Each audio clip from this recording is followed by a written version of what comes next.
Great morning जी दोस्तों, नमस्कार। मैं भूपेश आनंद आपके सामने बेटे एक नए लेक्चर के साथ, एक नई बात के साथ we are doing basic concepts in portfolio management and I have already delivered 4 lectures. मैं आज के इस लेक्चर के थ्रू कुछ ऐसी बातें बताऊंगा जो जनरली स्टूडेंट को समझ ही नहीं आती and very important for a layman, for a common man, for a mango people. आप रजिस्टर ओपन करें और मेरी बात को ध्यान से सुने। आप पहले ऊपर लिखें ग्रेट मॉर्निंग एंड बेटे we are doing as I have already told you fundamentals of accounting and finance module कर रहे हैं, जिसमें हम 10 मॉड्यूल्स की बातें कर रहे हैं। और आज के इस लेक्चर के थ्रू मैं भूपेश आनंद आपको बेटे मैं आपके साथ आज basic concepts in portfolio management का lecture number 5 which is very important, जो आपकी लाइफ को चेंज करने वाला है। मतलब पोर्टफोलियो मैनेजमेंट को आप आज से एक अलग ढंग से देखना स्टार्ट कर देंगे। This is lecture number 5। चलिए जी स्टार्ट करते हैं। आप जल्दी से अपने सामने रजिस्टर ओपन करें और आज का एजेंडा में अगर आप देखें तो मैंने लिखा एजेंडा ऑफ द लेक्चर। बेटे मैं आज एक तो गल्फा मूवी दिखाने वाला हूं। अभी आपको गल्फा मूवी दिखाऊंगा। उस गल्फा मूवी में मैं आपको बताना चाहूंगा that how stock market is very important and for that you should know basics of portfolio management. फिर हम आज रिवीजन करेंगे because this is lecture number 5। तो थोड़ा सा 2-3-5 मिनट लगाकर मैं लेक्चर 1, 2, 3, 4 में जो भी बताया उसको बताऊंगा। बिल्कुल ठीक है। और जो आज का जो अट्रैक्शन है ना आज के लेक्चर का, बेटे वो अट्रैक्शन है हैरी मार्कोविस। मैं उसकी फोटोग्राफ दिखाने वाला हूं उनकी। मैं आज आपको हैरी मार्कोविस के साथ साथ अलग अलग इन्वेस्टर्स की फोटो दिखाने वाला हूं। आप अभी देखें, अभी मूवी दिखाऊंगा। And the main point today attraction is concept number 8। We have already covered 7 concepts. आज का ये जो कंसेप्ट है बड़ा इंपॉर्टेंट है, that how we can with the help of rule of dominance we can select the optimum securities, how we can select the efficient securities, how Harry Markowitz has prepared an efficient frontier। Harry Markowitz ने efficient frontier कैसे बनाया? बहुत सारे झुंड companies में how he has selected the best securities। उसके लिए we will be using top most, we will be doing some revision। तो मैंने अभी तक क्या क्या बता दिया आपको? मैंने बेटे अभी तक बताया आपको central tendency, measures of central tendency। I have prepared a matka, measures of central tendency, mean, median, mode, normal curve की बातें की, measures of dispersion बताया आपको, standard deviation की बातें की। standard deviation के बड़े पापा जैसे हनुमान जी के बड़े सारे रूप थे। हनुमान जी कई बार विकराल रूप में आ जाते थे, बड़े रूप में आ जाते थे। तो स्टैंडर्ड डेविएशन का जब हम होल स्क्वायर कर दें तो बेटे उसको वेरिएंस बोलते हैं। मतलब आप जब स्टैंडर्ड डेविएशन को माइक्रोस्कोप में देखें, मतलब मैंने कहा था ओनियन, प्याज के छिलके को आप माइक्रोस्कोप में देखें तो आपको सेल्स दिखेंगे। तो whole square of standard deviation is variance. Higher the deviation high will be the risk. मैंने आपको रिटर्न की बातें बताई, रिस्क की बातें बताई, नॉर्मल कर्व की बातें बताई, बेल शेप की बातें बताई, स्क्यूनेस की बातें बताई, कुर्टोसिस की बातें बताई, 50% एलएचएस की बातें बताई, 50% आरएचएस की बातें बताई। Higher the deviation high is the risk. But ये सारी बातें मैंने यहां पे लिखी। और स्पेसिफिकली लास्ट लेक्चर नंबर 4 में रिस्क और रिटर्न की क्या आपस में रिलेशनशिप है, मतलब what I mean by law of utility, what I mean by law of dominance, what I mean by law of diminishing returns. और उसके बाद मैंने 4 रूल्स बताए जो Harry Markowitz, father of portfolio management, ने निकाले। That is rule of dominance, how we can select the best securities. इन सभी बातों के साथ आज के इस लेक्चर के थ्रू मैं बेटे सबसे इंपॉर्टेंट बात आज बताने वाला हूं, एफिशिएंट कर्व। आप जल्दी से रजिस्टर ओपन कर लें। आप में से कुछ बच्चों ने अभी तक रजिस्टर भी ओपन नहीं किए, शर्म आनी चाहिए। मैं टाई लगाकर खड़े होकर फुल एनर्जी के साथ आपको पढ़ाने की कोशिश कर रहा हूं और मैं basic concept in portfolio management दे रहा हूं। कंसेप्ट नंबर 8 आज हम शुरू कर देंगे। एफिशिएंट थ्योरी की बातें करेंगे, एफिशिएंट कर्व की बातें करेंगे, एफिशिएंट फ्रंटियर की बातें करेंगे, हैरी मार्कोविस की बातें करेंगे। बेटे Harry father of portfolio management, because we are doing basic concept in portfolio management. जल्दी से रजिस्टर ओपन करें बेटे, करें बेटे, कर लें, जल्दी करें। Efficient frontier, efficient curve, efficient securities. आज मैं एक छाता बना के दिखाऊंगा, अम्ब्रेला बना के दिखाऊंगा, ऑप्टिमम कर्व की बातें करेंगे और मैं उसमें top most left hand side securities की बातें करूंगा। बेटे आपको पता है टॉप मोस्ट का मतलब क्या होता है? टॉप मोस्ट का मतलब है जिसका रिटर्न हाईएस्ट हो, और लेफ्ट हैंड साइड का मतलब है जिसका लो रिस्क हो। तो लो रिस्क हाई रिटर्न की बातें करेंगे बेटे, भूल न जाना, भूल न जाना। Top most left hand side securities. Harry Markowitz ने इस बात को यूज किया, top most left hand side securities. I will tell you why I will select top most left hand side securities. इसको देखेंगे, ये आज का एजेंडा है, ठीक है जी। लेकिन मैं चाहता हूं कि आप सभी एक छोटी सी बात को पहले मेरे सामने करें, जस्ट फॉर माई सेटिस्फैक्शन, क्योंकि मैंने आपको लास्ट लेक्चर में एक रूल ऑफ डोमिनेंस बताया था जो हैरी मार्कोविस ने दिया। आज हमने उस रूल ऑफ डोमिनेंस के आगे जाना है, उसको यूज करना है, एफिशिएंट कर्व बनाना है। बट मैं एक बार इंश्योर करना चाहता हूं कि यार ये लेक्चर्स मैं खाली फॉर्मेलिटी के लिए नहीं दे रहा, मुझे ऐसा लगना चाहिए कि आप भी सीरियसली इसको कर रहे हैं। तो एक छोटा सा क्वेश्चन हम पहले करेंगे और उस क्वेश्चन में हम अपने रूल ऑफ डोमिनेंस की बातें करेंगे। आप ध्यान से उस क्वेश्चन को देखेंगे, आप उस क्वेश्चन को लिखेंगे और मेरे साथ साथ करेंगे। अगर समझदार होंगे, बेवकूफ होंगे तो भाई साहब कुछ बात ही नहीं है। हेडिंग लिखिए, फॉलोइंग इज द, मैं रिपीट करता हूं, अगर आपने ये 15 concept, basic concept in portfolio management समझ लिए, आप इस दुनिया में किसी भी कंट्री में बैठे हैं, आपको बात सब समझ आनी शुरू हो जाएगी। कोई टेंशन की बात नहीं है बेटे। आज मैं इस मूवी को दिखाने वाला हूं, इस मूवी को, ये गल्फा मूवी है। मैंने थोड़ा फॉरवर्ड कर दिया बेटे मूवी को बताने के लिए कि ये मूवी बड़ी अच्छी है। आपने इस मूवी को देखना है तो आपको पोर्टफोलियो मैनेजमेंट ज्यादा समझ आएगा, किस तरह से वो मार्केट में एंटर करता है, कैसे पैसे कमाता है, देखनी गल्फा। लेकिन अभी आप सभी एक छोटी सी मेरी बात को सुनेंगे। हमने लास्ट लेक्चर में यहां पर पहुंच गए थे बेटे, कंसेप्ट नंबर 8 आज इस लेक्चर नंबर 5 में मैं स्टार्ट करने वाला हूं। इसमें मेरे को बताना है what I mean bye umbrella, what I mean bye optimum portfolio. लेकिन इसको बताने से पहले मैं चाहता हूं कि आपको मैंने जो लास्ट लेक्चर में रूल ऑफ डोमिनेंस बताया था, है ना, रूल ऑफ डोमिनेंस याद आ रहा है?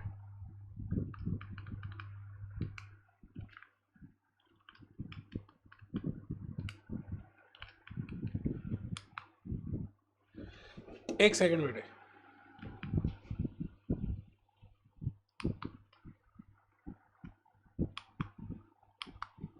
ये देखिए जी, थोड़ा सा कई बार टेक्निकली आ जाता, कोई टेंशन नहीं है। ये देखिए मैंने आपको रूल ऑफ डोमिनेंस बताया था, याद आ रहा है बेटे? आज हम इस रूल ऑफ डोमिनेंस के जो 4 रूल्स डिस्कस किए थे, इसका एक पहले छोटा सा प्रैक्टिकल डिस्कस करेंगे कि भाई रूल ऑफ डोमिनेंस होता ही क्या है, what is the meaning of rule of dominance and how we can in practical life we can apply rule of dominance। उसके लिए मैंने आज आपके सामने ये क्वेश्चन रखा है, आप प्लीज इस क्वेश्चन को लिखेंगे। फॉलोइंग इज द, सब लिख रहे हैं, कसम होगी अगर जिसने ना लिखा।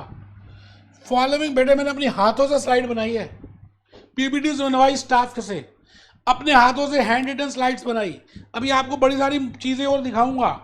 Following is the data regarding 6 securities, 6 securities दी हुई है, अभी डाटा आ रहा है।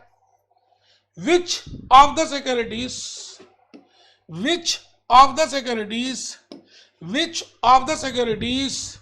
Are efficient. वो कहते हैं जी इनमें से कौन सी ऐसी सिक्योरिटीज हैं विच आर एफिशिएंट। आपको ऑप्टिमम निकालनी है, मतलब एक मधुमक्खी का छत्ता दिया हुआ है, उसमें से ऑप्टिमम सिक्योरिटीज निकालनी है, उसमें से बेस्ट निकालनी है। बेस्ट कैसे? Same risk, high return, same return low risk, low risk high return, high risk लो रिटर्न। आई थिंक आपको वो 4 रूल समझ आ रहे हैं। तो बेटे आपने इनका डाटा लिखना है। 6 सिक्योरिटीज दी, ए बी सी। बेटे समझदार हो गए तो लिखोगे, अदरवाइज नॉर्मल यूट्यूब लेक्चर जैसे कोई इंट्रो बता के खत्म करता है और वो समझ आता है या नहीं आता। मेरा मन है कि आपको मैं अंदर तक बातें लॉजिकली समझाऊं, टाइम लगा रहा हूं। अदरवाइज मैं भी डायरेक्टली एफिशिएंट कर्व को बता के चैप्टर क्लोज करता। बेटे मेरा मन है कि आप समझें। 6 सिक्योरिटीज दी हैं, इनका रिटर्न गिवन है, ये रिटर्न है। सिक्योरिटी ए का रिटर्न है 8%, बी का 8%, सी का 12%, डी का 4%, ई का 9%, एफ का 8%। अच्छा इनका रिस्क भी गिवन है, बिकॉज आपको पता ही है रिटर्न और रिस्क के माध्यम से हम उन सिक्योरिटीज को सिलेक्ट कर सकते हैं कि इसमें अच्छी वाली कौन सी है। मेरे वाला पिंक कौन सा है, रिस्क कितना है 4, 5, 12, 4, 5, 6। अभी तक आपको मालूम चल चुका है what I mean by risk, what I mean by normal risk, what I mean by normal curve, what I mean by Karl Pearson. आज मैं आपको कार्ल पियर्सन की फोटो दिखाने वाला हूं। ये देखिए जी, कार्ल पियर्सन, ये था कार्ल पियर्सन। अच्छा ये हैरी मार्कोविज है, ये रहा जी, ये कार्ल पियर्सन है भाई साहब, जिसने स्टैंडर्ड डेविएशन की बातें की। ये देखिए स्टैंडर्ड डेविएशन कार्ल पियर्सन ने। बेटे मैं चाहता हूं कि आप उसको प्रैक्टिकली रिलेट करेंगे तभी तो समझ आएगा आपको कि स्टैंडर्ड डेविएशन के फॉर्मूले को बनाने के लिए उसने क्या क्या इस्तेमाल किया, है ना। अच्छा मैं आज आपको Harry Markowitz, father of modern portfolio management, जो आज आप कर रहे हैं don't put all eggs in one basket. आज जो हम एफिशिएंट कर्व का कंसेप्ट नंबर 8 करेंगे, किसने बनाया बेटे, फादर ऑफ पोर्टफोलियो मैनेजमेंट। आप चेक करिए ये एफिशिएंट कर्व आज मैं आपको बनाना सिखा दूंगा। ये देखिए कितनी सारी कंपनीज को प्लॉट किया इन्होंने, उसके बाद इन सिक्योरिटीज को इन्होंने किस तरह से कहा कि ऑप्टिमम सिक्योरिटीज है और कौन सी सिक्योरिटीज नॉन ऑप्टिमम है।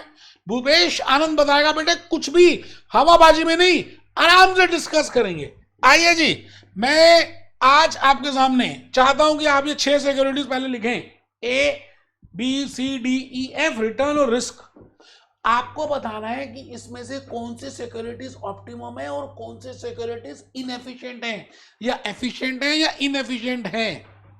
अच्छा आपको बताया हुआ मैंने कि जब आपको झुंड दिया हो, बड़ी सारी सिक्योरिटीज दी हो, तो आप 2-2 सिक्योरिटीज को सिलेक्ट करोगे। जैसे ए और बी में से बताइए, ए और बी में से बताइए इनका रिटर्न 8% है। जैसे अगर इसका ग्राफ बनाना चाहें तो 8% रिटर्न है, रिस्क 4% है।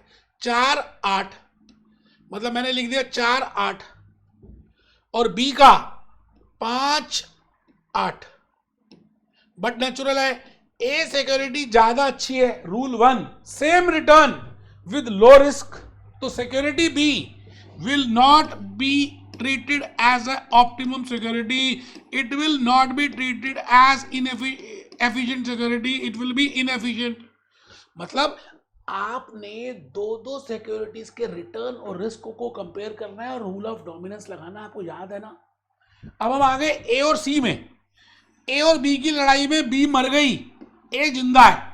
अब हम ए और सी में देख रहे हैं कि भाई ए और सी में कौन ज्यादा डोमिनेटिंग है और कौन सी सिक्योरिटी डोमिनेटेड है। आइए हम इसको बनाते हैं, हम एक बार बना लेते हैं, हम इसका ग्राफ बनाते हैं बेटे। आओ आओ बेटे, ए मेरे बेटे आओ ना।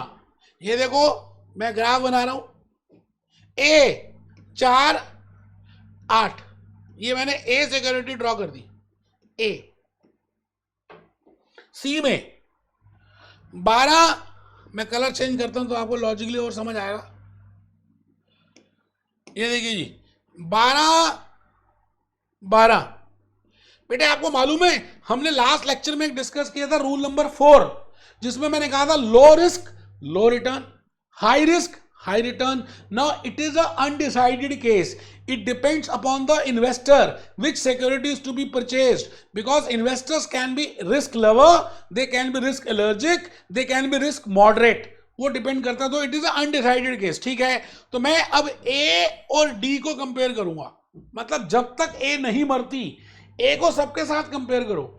आओ ए और डी को बेटे सबसे इंपॉर्टेंट है आप ग्राफ बनाओ, बस आपको लॉजिकली सब समझ आ जाएगा। ये रिस्क है एक्स एक्सिस में, ये रिटर्न है वाई एक्सिस में। मैं तो कहता हूं पेपर कुछ नहीं भी देना तो यार basic concept in portfolio management तो आने चाहिए। आइए मैंने ए का बनाया 4 और 8, ये 4 और 8। अब मैं डी में आ रहा हूं 4 और 4। बड़ी सिंपल सी बात है जी, ए और डी में रिस्क सेम है लेकिन ए का रिटर्न ज्यादा है, तो डी तुम मर गई, तुम डोमिनेटेड हो, तुम मर गई, तुम इनएफिशिएंट हो। इसका मतलब अभी तक ए और बी की लड़ाई में ए जीता, ए और सी की लड़ाई में अनडिसाइडेड केस रहा, ए और डी की लड़ाई में ए जीता। अब आपने ए को ई के साथ कंपेयर करना है। मैं बाकी ये रब कर देता हूं, ए को ई के साथ कंपेयर करना है। बेटे मैं दोबारा से ग्राफ बनाऊंगा, जब तक मैं बनाता हूं मेरा मन है, बेटे मेरा मन है आप ढीले मत बैठो, कमर सीधी करके बैठो। बेटे मोबाइल फोन बार बार मत देखो, मैं थप्पड़ मार दूंगा, सच में कह रहा हूं आपको। मैं बड़ी मेहनत कर रहा हूं बेटे आपको बताने के लिए, समझाने के लिए। आप अपनी लाइफ में सीरियस अपने लिए नहीं है तो मैं क्या करूंगा बताइए। ए और ई का ग्राफ बनाइए जी, 4 और 8 ये है जी, 4 और 8 ये ए का ग्राफ बन गया। ई का 5 और 9 ये भी बेटे, ये भी ये ई का बन गया। मैंने कहा जी ई एंड ए ये अनडिसाइडेड केस है, डिपेंड करता है कि वो कितना रिस्क ले सकता है। मतलब रूल 1 भी नहीं लग रहा, रूल 2 भी नहीं लग रहा, रूल 3 भी नहीं लग रहा, रूल 4 लगेगा। ठीक है कोई दिक्कत नहीं है, तो इसको भी सिलेक्ट कर लेते हैं, अभी देखेंगे। अब हम आ रहे हैं ए और एफ को सिलेक्ट कंपेयर करते हैं और चेक करते हैं कि which security is efficient and which is inefficient. तो मैंने रंग फिर चेंज कर दिया, मैंने पिंक कलर ले लिया जी। अच्छा जी 4 और 8 ये मैंने ड्रॉ कर दिया। अब मैं एफ को ड्रॉ कर रहा हूं 6 और 8। बड़ी सिंपल सी बात है, सिक्योरिटी एफ तुम मर जाओ, तुम खत्म हो जाओ, तुम इनएफिशिएंट हो because same return with low risk. ठीक है जी, अब आपके वो बच गई ए सी ई। अब आप एक बार सी और ई को कंपेयर कर लो और चेक करो कि कौन सी सिक्योरिटी एफिशिएंट है और कौन सी इनएफिशिएंट है। ए और सी को कंपेयर करो जी। आओ जी दिल से दिल लगा जी, डायग्राम ड्रॉ कर दो जी। आ जी सी और ई को ड्रॉ कर दो जी। सी चेक करिए 12, रिटर्न 12, ये आ गया जी 12। ई 5, 9, इसका मतलब ये भी कौन सा केस बन गया, undecided case. It means 3 securities आपके झुंड में आ गई जो ऑप्टिमम है, ए सी ई। बेटे प्रैक्टिकल क्वेश्चन भी साथ साथ करेंगे, खाली ये कोई नॉर्मल वो थोड़ी है कि मैं खाली व्यूज नहीं। बेटे आपको जब तक समझ नहीं आएगा मुझे अच्छा नहीं लगेगा। तो optimum securities out of A B C D E F, A C E है। इस तरह से हमने हैरी मार्कोविज के रूल को यूज किया। अब मैं आपसे पूछता हूं कि अगर यही काम मैं देखिए मैंने कुछ लिखा है, आप जरा एक बार पढ़िए, कितनी मेहनत की होगी यार, आप समझ भी नहीं सकते होंगे कि मैंने कितनी मेहनत की है इस बात को समझाने के लिए। एक बार नोट 1 पढ़ लीजिए, आप लिखना चाहे लिख लें, बाकी आप लिखने में थोड़ा कंजूस है मुझे पता है, लेकिन लिखेंगे तो फायदा आपका भाई साहब, मेरा तो कोई है ही नहीं। नोट 1, अभी तक मैं पीपीटी स्लाइड में नहीं आया, अभी तक तो मैं रिवीजन करा रहा हूं। मैंने लिखा now we will use the pairing technique. I think आपको समझ आ रहा है, मैंने अभी पेयरिंग टेक्निक यूज की। Then we will compare security A and B, then we will compare security A and B. अच्छा मैंने उनको ए और बी को किया, ठीक है जी। अच्छा अब आप बताइए, now security B will be dominated और रिजेक्टेड। ए और बी को किया तो सिक्योरिटी बी डोमिनेटेड थी। बेटा इतनी मेहनत कौन करता है, क्लासरूम में भी कोई नहीं करता यार, पैसे लेके भी नहीं करता कोई। भूपेश आनंद आपके लिए प्यार लेकर आया है। सो security A will be dominating, security A will be dominating. तो आई थिंक आपको बात समझ आ गई है। हैरी मार्कोविस, अब देखो बड़ी इंपॉर्टेंट बात शुरू कर रहा हूं, कमर सीधी करके बैठ जाओ जी, मैं थप्पड़ मार दूंगा, सच कह रहा हूं अगर आपने कमर सीधी ना की तो। अब मेरी बात को सुनिए, एक्स एक्सिस में आप रिस्क लेते हैं, ये बात सबको समझ आ गई, it means we take standard deviation, and in Y axis we take return, ये बात आप सबको पता ही है। मैं अब आपसे ये पूछता हूं कि हैरी मार्कोविस की अभी आपने कहानी देखी थी, ये हैरी मार्कोविस है, ये रहा जी हैरी मार्कोविस, इसकी फोटो बड़ी कर दी, ये लो हैरी, हैरी तुम कहां हो, हैरी मार्कोविस, हैरी मार्कोविस, हैरी मार्कोविस, हैरी मार्कोविस, ये देखिए जी हैरी मार्कोविस की फोटो देख लीजिए, ये दिख रही है सबको। हैरी मार्कोविस यूरोप में रहता था, वो उसके माता पिता का देहांत हो गया था कार एक्सीडेंट में, अपनी दादी के पास रहता था, दादी अंडों का काम करती थी, वो बात मैं सब बता चुका हूं। तो उसके बाद उसने एक कंसेप्ट निकाला, don't put all eggs in one basket, वो नेक्स्ट लेक्चर में बताऊंगा, बट अभी जो मैं बताने जा रहा हूं वो ये वाली बात है कि how he has prepared efficient portfolio. उसने 5000 कंपनीज का डाटा प्लॉट किया जी, 5000 कंपनीज का डाटा प्लॉट किया जो यूरोपियन कंपनीज थी उस जमाने में, और डाटा का प्लॉट करते हैं तो उनकी रिस्क रिटर्न रिलेशनशिप को ड्रॉ कर दिया। रिस्क रिटर्न रिलेशनशिप, आप बताइए ऐसा बनेगा या नहीं बनेगा? कुछ भी स्कैटर्ड हो सकता है ना, रिस्क और रिटर्न, रिस्क और रिटर्न, रिस्क और रिटर्न, रिस्क और रिटर्न, रिस्क और रिटर्न, रिस्क और रिटर्न आ गया। उसके बाद उसने धीरे धीरे धीरे धीरे इसको रिफाइन किया।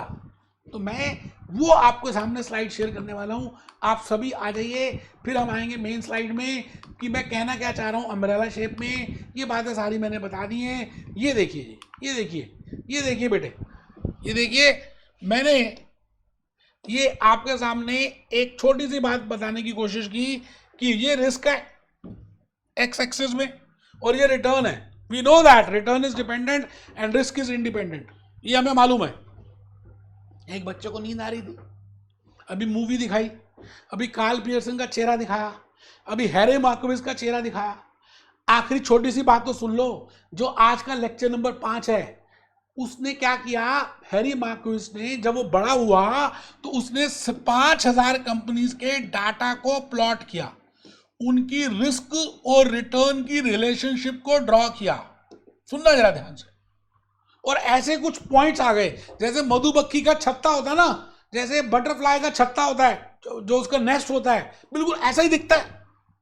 अच्छा आप ये बताइए, आप मुझे बताइए, ये रिस्क है, ये रिटर्न है, ये रिस्क है, ये रिटर्न है, और ये बड़ी सारी सिक्योरिटीज है, कंपनी है की, बी की, सी की, डी की, ई की, एफ की, जी की, एच की, आई की, बड़े सारी कंपनीज है। 5000 कंपनीज का डाटा उसने प्लॉट कर दिया और इन 5000 कंपनीज को उसने देखना स्टार्ट किया।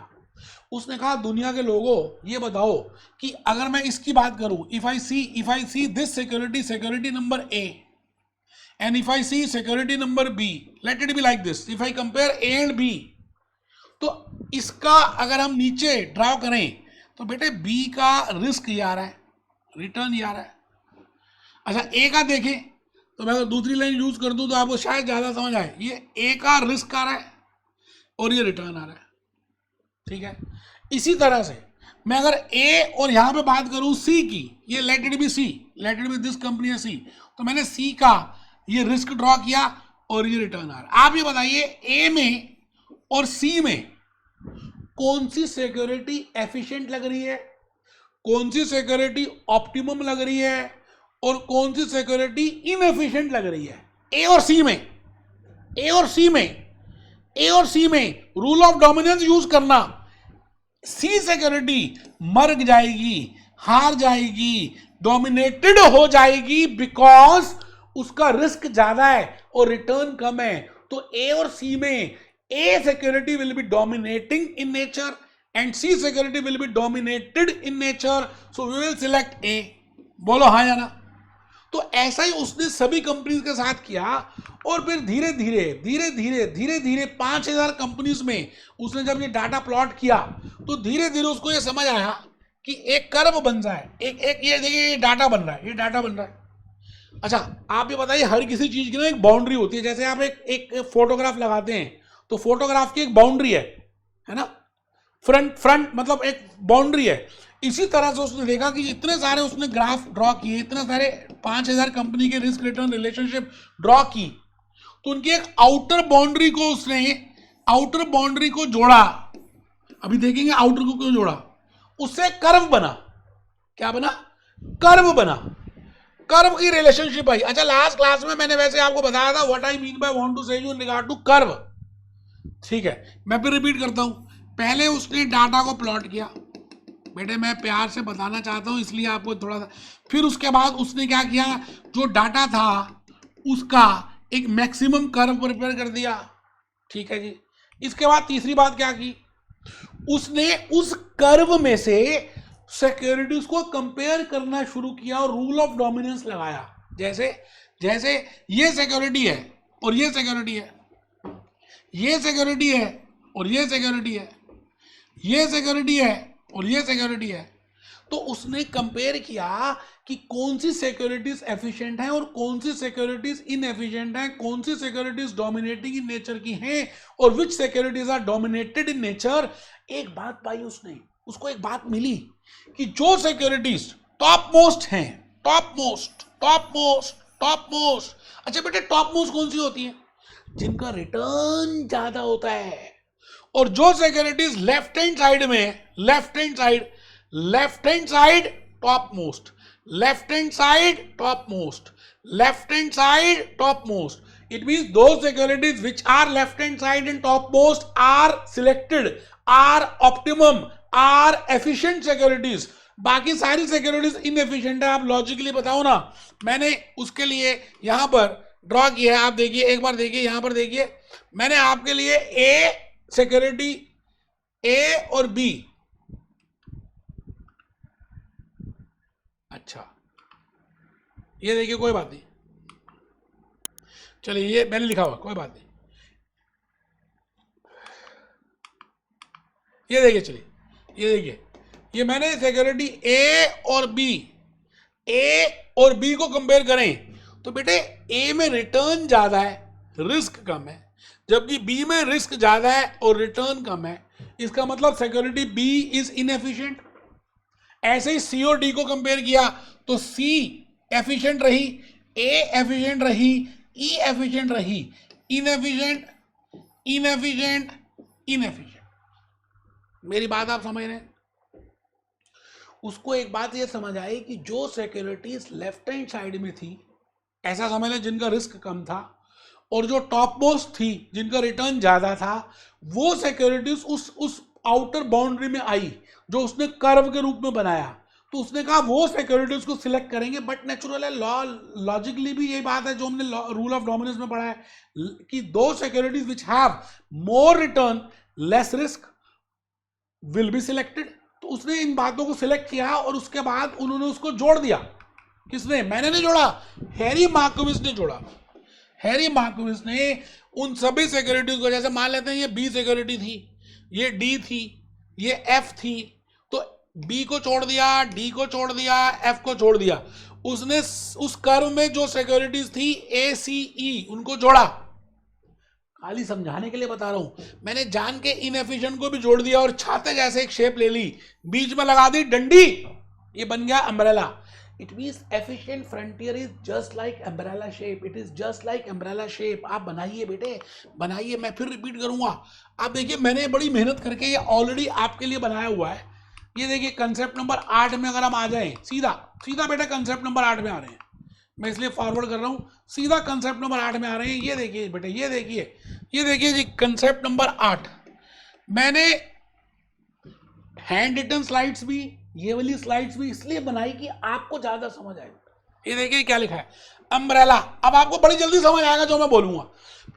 अगर आपने हैंड रिटन स्लाइड्स नहीं लिखी तो वीडियो को पॉज करके लिखें, तभी फायदा है यार, नहीं तो कोई बेनिफिट नहीं है। फॉर्मेलिटी आप अपने खाली बहाना बना रहे हो। जिसने किया उसी को मिला, जिसने मेहनत की, जिसने एफर्ट्स लगाए वही अमीर बना। ऐसे नहीं बनते बेटे बातों बातों में। अम्ब्रेला, ऑप्टिमम पोर्टफोलियो और एफिशिएंट पोर्टफोलियो और एफिशिएंट फ्रंटियर, कुछ भी कह दें, लिखना है। हैंड रिटन स्लाइड्स भी लिखनी है, ये वाली स्लाइड्स भी लिखनी है। एफिशिएंट पोर्टफोलियो और मॉडर्न पोर्टफोलियो और हैरी मार्कोविस मॉडल। मैंने आज आपको हैरी की फोटो भी दिखा दी। Following are the steps.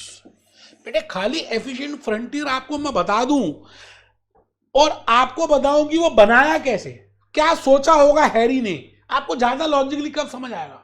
तो following are the steps, following are the steps. Step number 1, the inventor of this model, मतलब Harry of this model had firstly taken all the available securities, मतलब 5000 companies जो मैंने बताई, European companies, and plot their risk and return. आपको पता ही है what I mean by risk and return and how they are interrelated, you know that. ठीक है। Step number 2, then following will be the cluster of points. ये मैंने cluster of points बना दिए, बड़े सारे cluster of points बना दिए जो अभी आपको हैंड रिटन स्लाइड्स में भी बताए थे। These are the cluster of points.